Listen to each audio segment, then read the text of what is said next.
I'm Francesco Ferrero, one of the voices of responsible AI, a future where technology empowers people, reinforces trust, and supports society.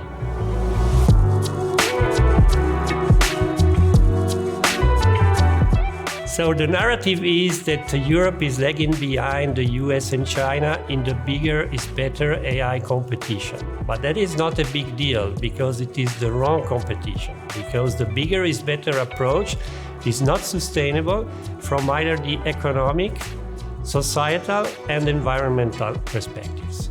For me, responsible AI is an artificial intelligence that is factually correct, that can explain to the people the decision that it takes that affect them, that is not biased and doesn't discriminate, and that is frugal.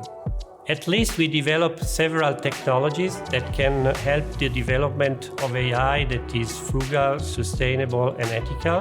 One example is the LIST AI Sandbox that allows everyone to test the AI systems that they use.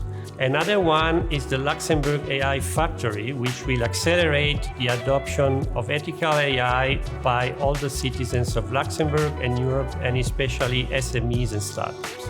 Frugal and human-centered AI is the right approach for Europe because in a world that is increasingly affected by conflicts and scarcity of resources, we need a technology that the people can embrace instead of one they will fight in the long term.